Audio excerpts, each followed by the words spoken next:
Welcome to the Deep Dive. Today, we're tackling a big one. Yeah. You. What makes you? Well, you. That core set of characteristics that sticks with you through life. We actually came across this incredible story, Betty Grebenshikoff and Anna Maria Warrenberg. Best friends, right? Torn apart, fleeing the Nazis in '39. Didn't see each other, didn't speak for 82 years. Incredible. And then they reconnect on Zoom, both 91 years old, and Betty says they just picked up where we left off. Wow. After 82 years. Wow. That just hits it, doesn't it? Yeah. That thing, personality, the enduring pattern of thoughts, feelings, behaviors.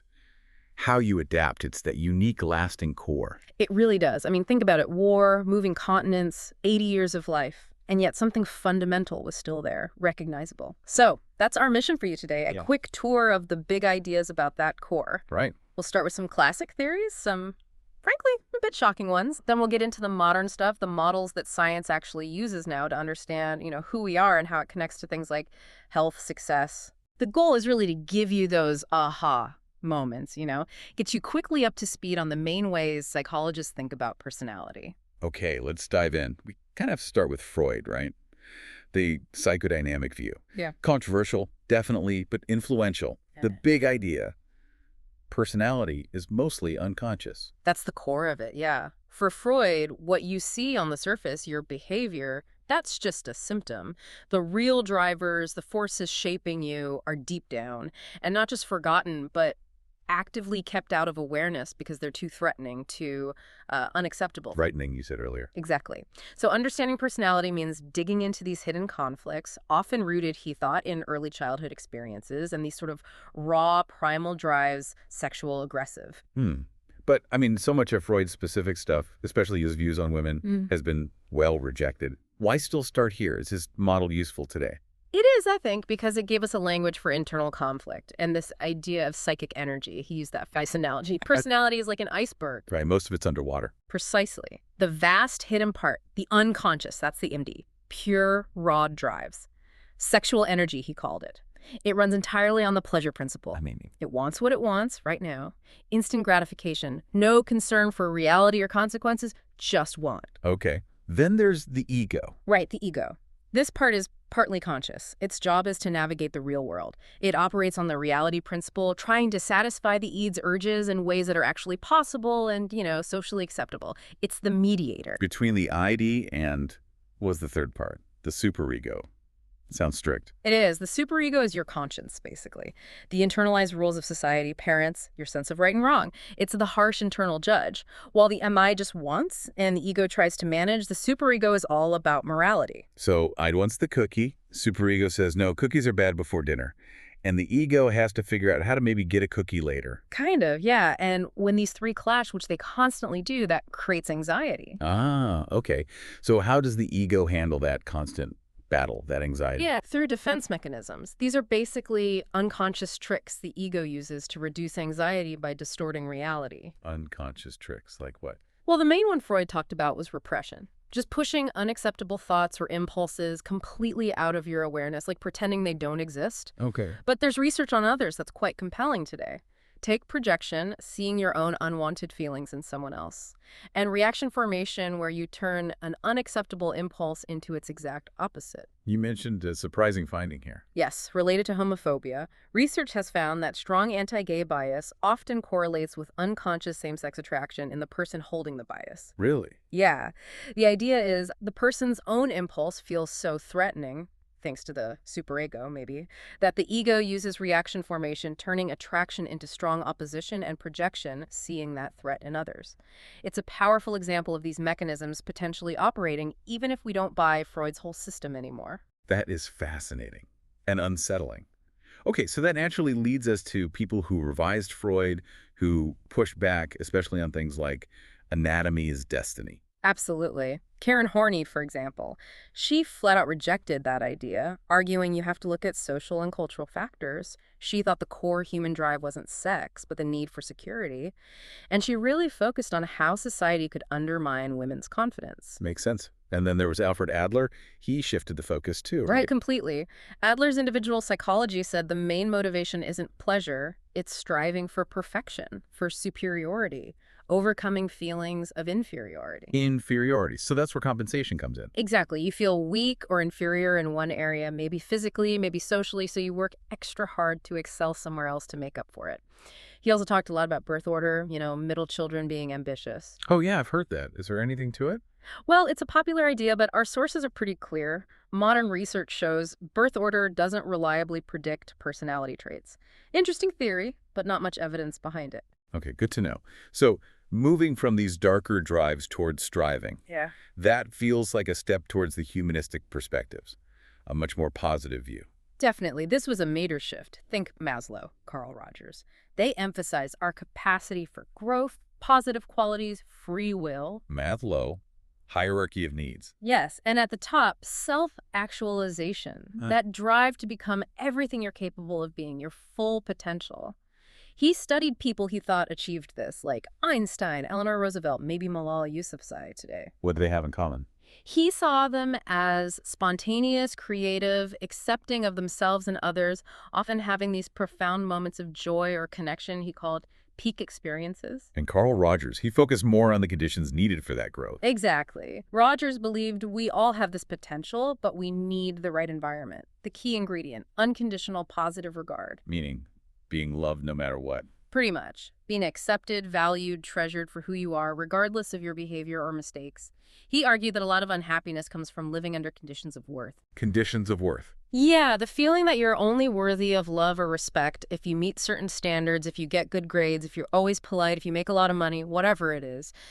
To really thrive, Rogers said, we need relationships with that unconditional acceptance, plus empathy, feeling understood, and genuineness, people being real with us. Okay, so we've gone from the deep unconscious to the drive for potential.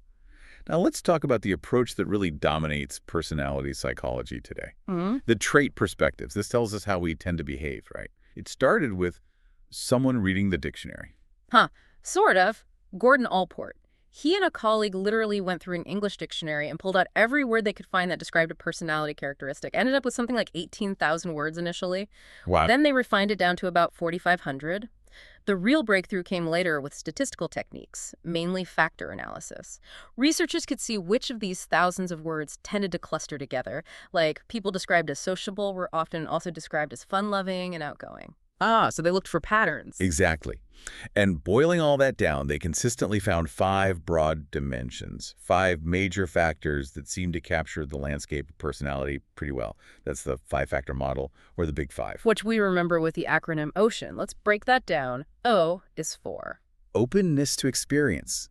This is about being imaginative, curious, intellectual, interested in variety, independent-minded. what does that predict? Well, our sources link it to things like being more politically liberal, having better cognitive function as you age, and interestingly, being more likely to seek out different points of view, not just staying in an echo chamber. And there's a creativity link. Yeah, though it splits a bit. The intellect aspect of openness seems more related to scientific creativity, while the openness aspect itself, the appreciation for art, emotion, adventure, links more to artistic creativity. Okay. Next up, C. Conscientiousness. Organized, careful, disciplined. Sounds like a good thing. Oh, it really is, in terms of life outcomes. Think of it as being dependable, responsible, persistent. It's strongly linked to higher grades in school, better job performance, even higher lifetime earnings. You said earlier it was key for health, too. Absolutely. This is maybe the biggest finding. Conscientiousness is the most consistent Big Five predictor of physical health and living longer. Why? Just because they follow doctor's orders. That's a big part of it. It's not magic. People high in C just tend to make better choices consistently. They wear seatbelts, they exercise more, they smoke less, they drink less, they show up for checkups. It's the accumulation of those small, responsible decisions over a lifetime. It can even help you stick with tasks you find boring but necessary. Right, makes sense. E is for extroversion, the outgoing, sociable, fun-loving type. Yep. Extroverts draw energy from social interaction. This trait is strongly correlated with feeling good, higher psychological well-being. Any surprising findings here? A couple of specific ones.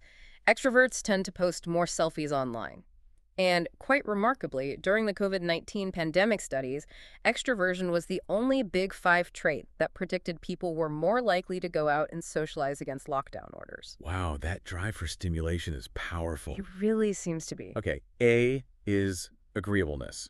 Soft-hearted, trusting, helpful. Generally cooperative and good-natured. People high in agreeableness tend to be more generous, more altruistic. They usually have more satisfying relationships and are less likely to get involved in things like conflict or bullying. Seems straightforwardly positive.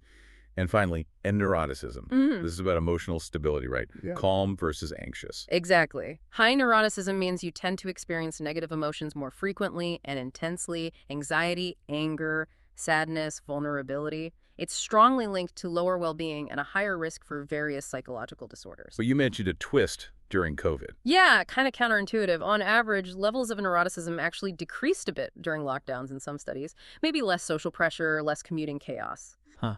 And while high-end is generally linked to negative outcomes, some research suggests that certain facets like being worried or vigilant might, in some contexts, be linked to higher income or longer life, perhaps because it leads to more careful planning or risk avoidance. Okay, that's complex.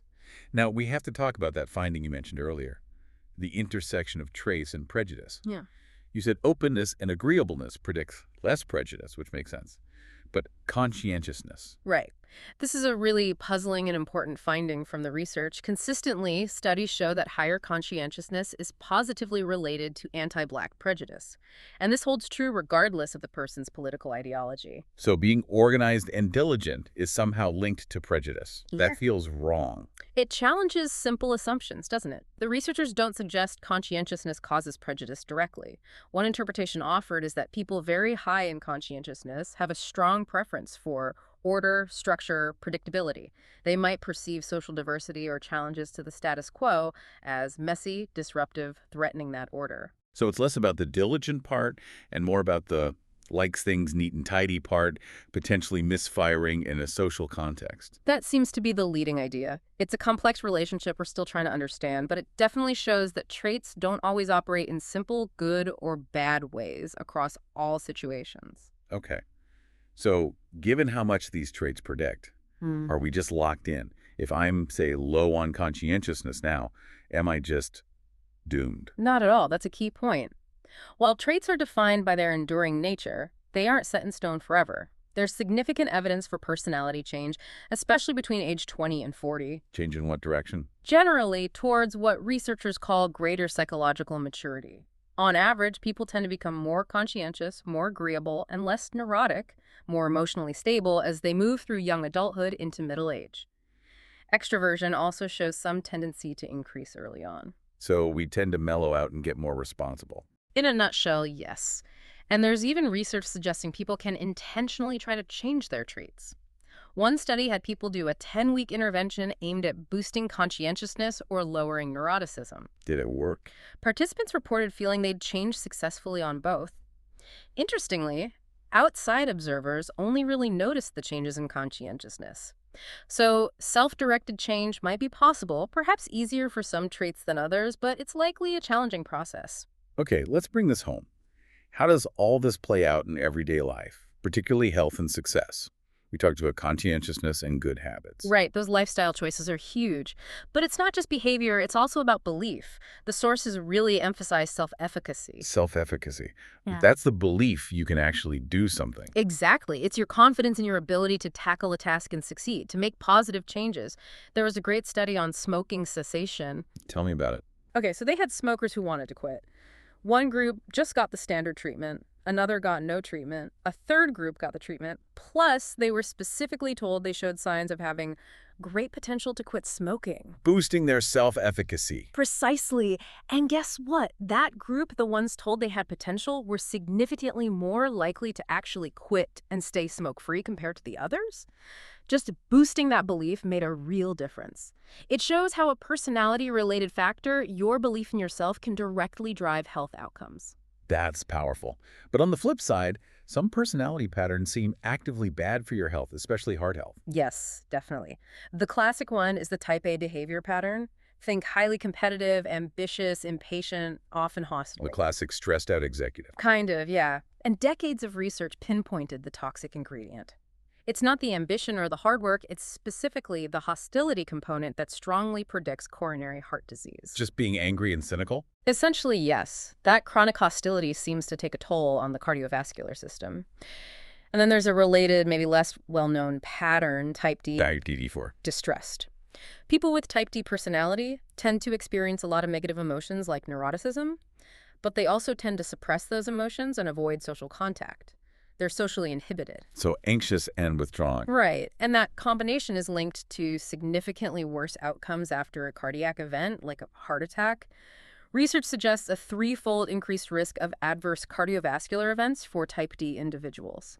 It really underlines that connection between neuroticism, low subjective well-being, basically, how happy you feel day to day, and tangible physical health risks. Okay, so psychologists need ways to measure all this, the conscious traits, these patterns, maybe even those unconscious motives Freud talked about. How do they do that? Well, the most straightforward way is self-report tests, questionnaires where you rate yourself on different statements, like the MMPI or inventories measuring the Big Five. Quick, easy. But there's the issue of social desirability. People might not answer honestly, consciously, or unconsciously. We tend to want to present ourselves in a good light. Right. Make yourself look a bit more agreeable or conscientious than you really are. Exactly.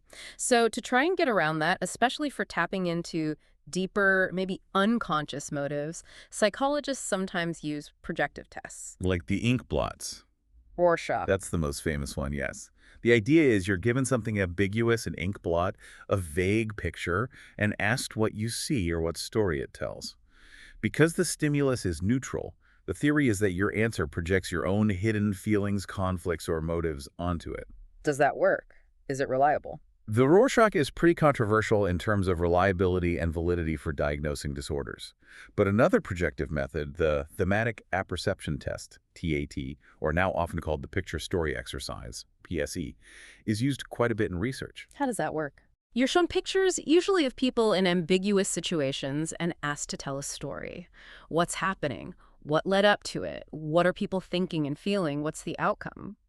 Researchers then score these stories for underlying themes, like a need for achievement, power, or affiliation motives the person might not even be consciously aware of.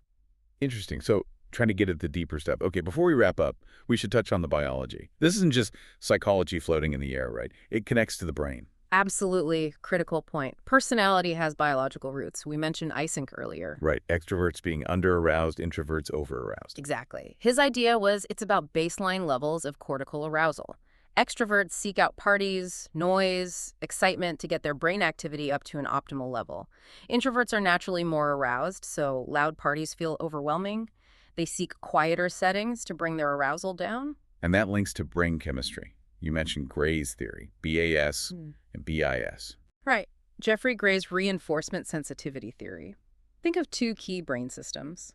The behavioral activation system, BAS, is like your go pedal. It's sensitive to rewards, cues of potential pleasure. It gets you moving towards goals. It's strongly linked to the neurotransmitter dopamine and associated with extroversion. Okay, go for rewards. What's the other one? The behavioral inhibition system, BIS, that's your stop pedal, or maybe your lookout system. It's sensitive to punishment, threats, novelty. It makes you pause, scan for danger, inhibit ongoing behavior. It's linked to serotonin activity and strongly associated with neuroticism. So differences in how sensitive these go and stop systems are could underlie extroversion and neuroticism. That's the core idea. And research from behavioral genetics adds another layer. Heritability estimates for the Big Five traits consistently hover around 50%. Meaning half our personality is genetic. Roughly, yes. It suggests a substantial genetic influence on these enduring traits, interacting, of course, with our experiences and environment. Hashtag outright out. Wow. Okay, so we've covered a lot of ground. From Freud's deep, hidden, unconscious conflicts, all the way to the Big Five traits that predict things like your health and income, and even the brain systems involved. That's a huge field. Yeah. And just to recap that key distinction you made, traits are those long-lasting characteristics like being generally conscientious or generally extroverted. States are more temporary. Your mood right now, feeling stressed this afternoon. Exactly. And that distinction is really where the practical takeaway lies for you, the listener. Even if you recognize traits in yourself that seem linked to negative outcomes, maybe high neuroticism, maybe lower conscientiousness, you're not doomed. Right. Personality influences health and success through things like your behaviors, your stress levels, your beliefs, like self-efficacy. And those are things you often can influence. Understanding your more enduring traits is maybe the first step. It helps you know your tendencies so you can then consciously work on building helpful habits or choosing situations where your traits are an advantage, not a liability. It's about recognizing your baseline and then working with it, or maybe around it sometimes. Precisely. It's about self-awareness leading to more effective action. Which brings up a final thought. We heard that source, quote, "If for each environment there's a best organism, for every organism there must be a best environment." And we also heard that personality tends to shift towards maturity as we age, more conscientious, more agreeable, less neurotic. Mm-hmm. So putting those together, maybe maturity isn't so much about fundamentally changing who we are at our core, but more about getting better at choosing or creating that best environment for ourselves. Learning to pick the situations, the relationships, the work where our existing personality traits can actually flourish instead of constantly feeling like we're swimming upstream. But it's a fascinating way to think about it, finding your niche where your unique pattern works best. Something to definitely mull over. How can you find or shape your environment this week to better fit who you are?